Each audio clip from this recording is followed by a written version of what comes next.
Você sabia que as algas são os organismos evolutivamente mais próximos das plantas?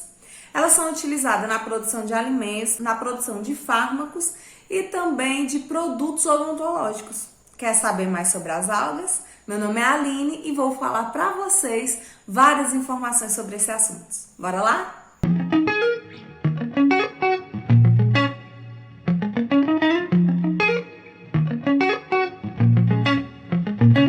As algas são organismos eucariontes, ou seja, suas células possuem um material genético delimitado pela membrana nuclear. Além disso, elas podem ser unicelulares ou pluricelulares.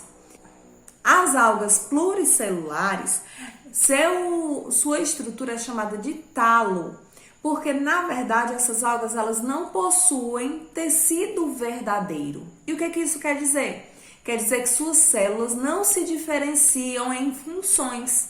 Se elas tivessem tecidos diferentes, elas teriam na sua estrutura raízes, caule, folhas, e não é isso que acontece. Esse é justamente o motivo das algas terem sido retiradas do grupo das plantas, porque antigamente a classificação colocava as algas dentro do reino Plantae, mas agora elas foram retiradas desse grupo e agora estão no reino Protoctista ou Protista. As algas, no geral, elas possuem parede celular. E essa parede celular ela é composta por celulose e por outros componentes. A exceção são as euglenas, que elas não possuem parede celular. As algas podem viver em água doce, salgadas ou em ambiente úmido. Elas fazem fotossíntese porque elas têm clorofila além de outros pigmentos. As algas microscópicas, elas fazem parte de uma comunidade de organismos que flutuam na água e que são levadas pelas correntes aquáticas e nós chamamos de plâncton. Chamamos elas de fitoplâncton por serem a parte produtora de matéria orgânica, por fazer fotossíntese.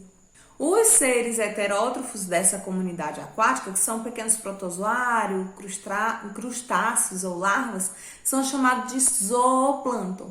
E aí, as algas elas vão servir de alimento para esses animais heterótrofos. Então, na cadeia alimentar, as algas elas são os produtores, elas sintetizam matéria orgânica, enquanto os zooplânctons são os consumidores primários e servem de alimento aí para outros animais, fazendo aí a cadeia alimentar. Além disso, existem as algas que são fixas em superfície, elas são aderidas a superfícies diversas que nós chamamos de organismos bentônicos. Agora nós vamos ver as características dos grupos das algas. Mas vamos começar pela exceção, que é a euglena. Lembra que eu falei que não tem parede celular? Vamos lá?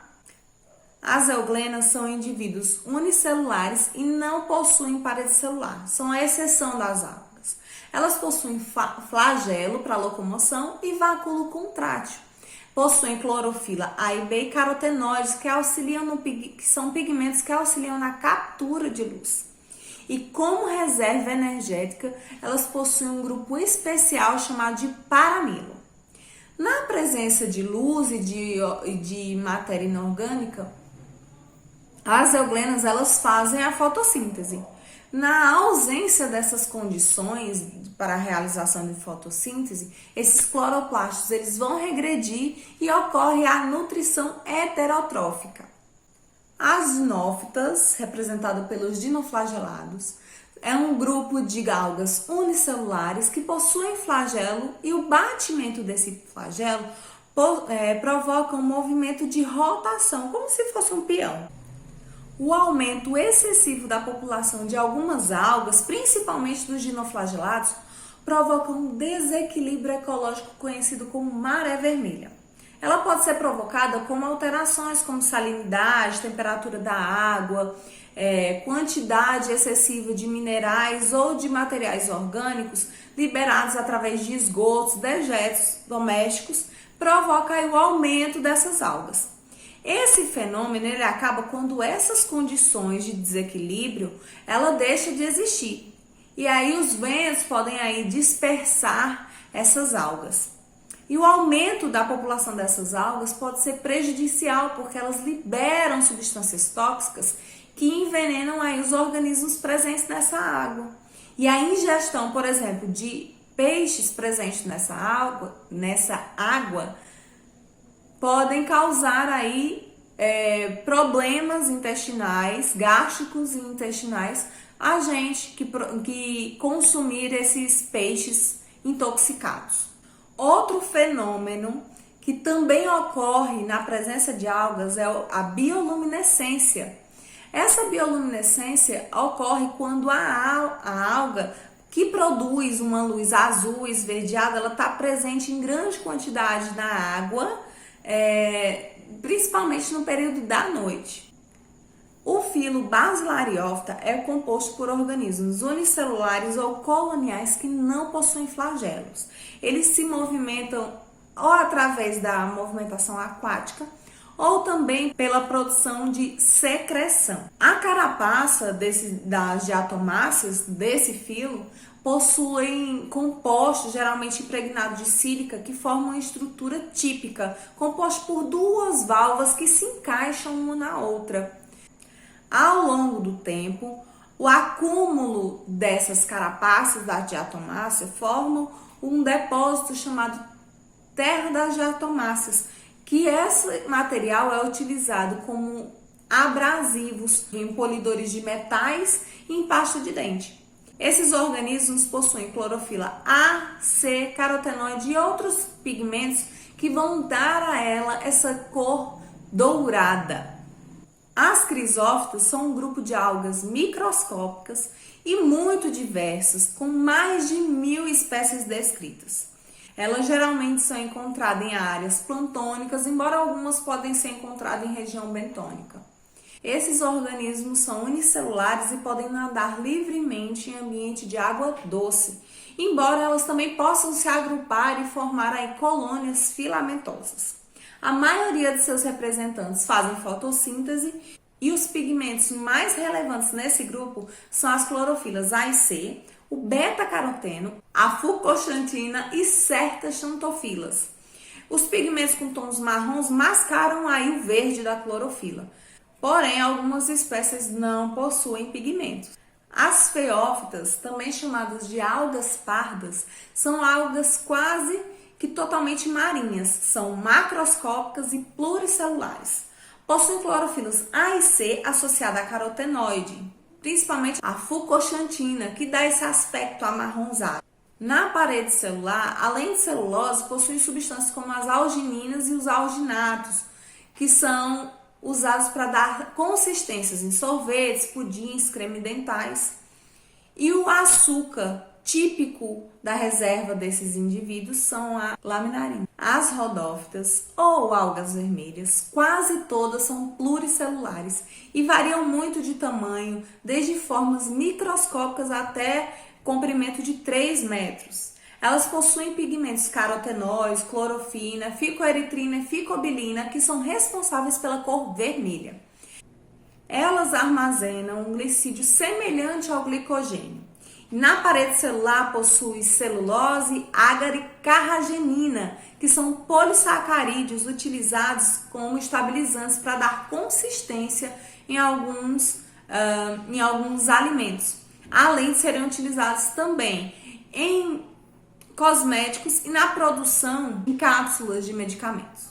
As clorófitas ou algas verdes podem ter organismos uni- ou multicelulares ou pluricelulares, e podem haver organismos com flagelos imóveis que podem ter vida livre ou viver em colônias associadas com outras algas. Elas são muito mais frequentes em águas doces do que em água salgada, do que nos mares, mas podem também viver em solos úmidos, em troncos e associados a fungos que formam aí os líquens. Se você assistiu às aulas sobre fungos, vocês vão entender um pouco melhor, com mais detalhes.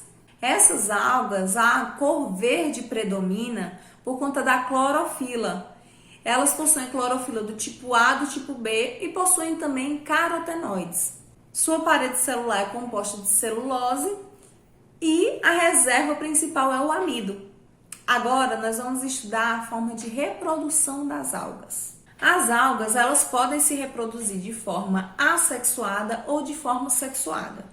Nas algas unicelulares, a forma assexuada de reprodução é a bipartição ou divisão binária. Vocês podem ver aqui na imagem em que uma alga ela se divide em duas algas, ela dá origem a duas novas algas. Além disso, as algas podem se reproduzir assexuadamente através da fragmentação do talo. Uma parte do talo se desprende e ao encontrar o ambiente adequado, ela pode se desenvolver e dar origem a uma nova alga. Outra forma de reprodução assexuada é a esporulação. Nesse caso, algas multicelulares, elas vão ter células que se diferenciarão e darão origem a esporos. E esses esporos eles serão liberados no ambiente. Quando encontrar a situação adequada, ele vai se desenvolver em uma nova alga. A reprodução sexuada das algas, ela se divide em três formas.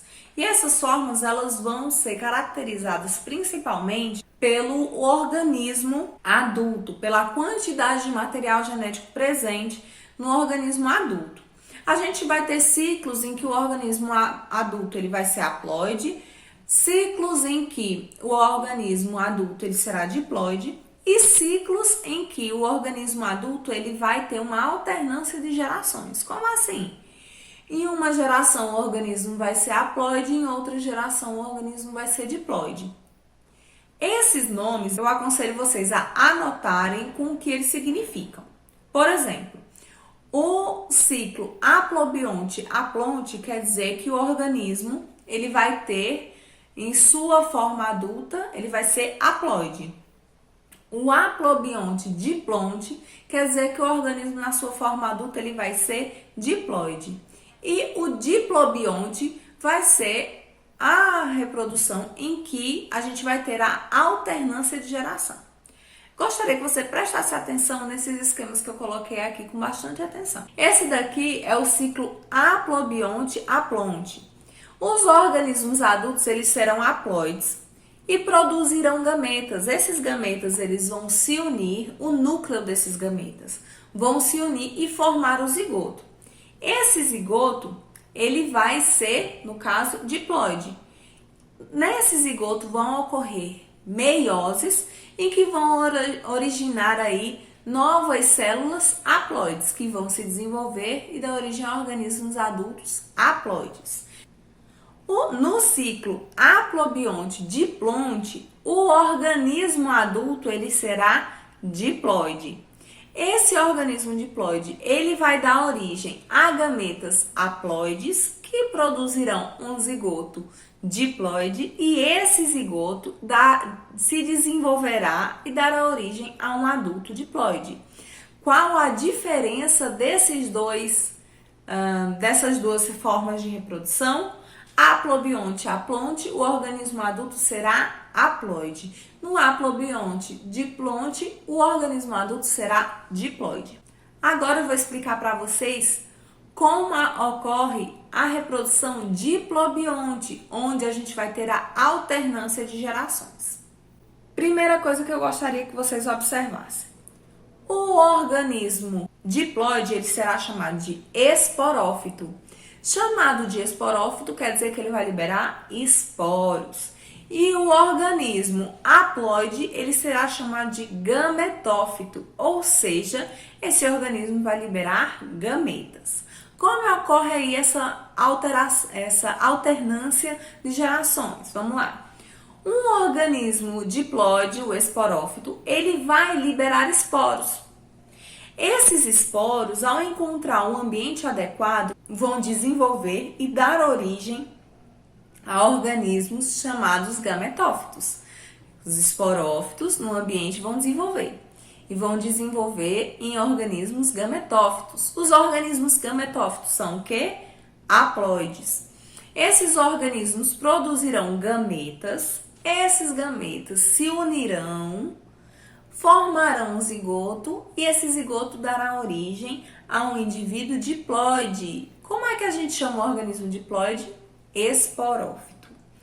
Então, gente, eu gostaria que vocês fizessem aí para vocês anotarem a diferença dessas 3 formas de reprodução. Vocês anotarem os nomes e fazerem aí um esqueminha no caderno de vocês que vai ajudar aí a entender um pouco mais, a fixar um pouco mais a diferença desses 3 ciclos sexuados das algas.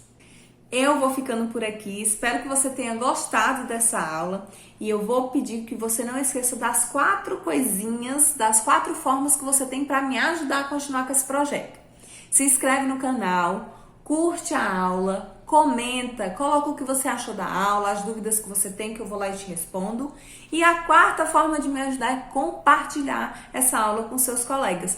Com certeza eles vão ficar agradecidos por você estar mandando conteúdo que vai ajudar eles a fazer a prova, a estudar para o Enem, a se dar bem de alguma forma, tá bom? Eu espero você nas próximas aulas. Um grande beijo. Tchau, tchau.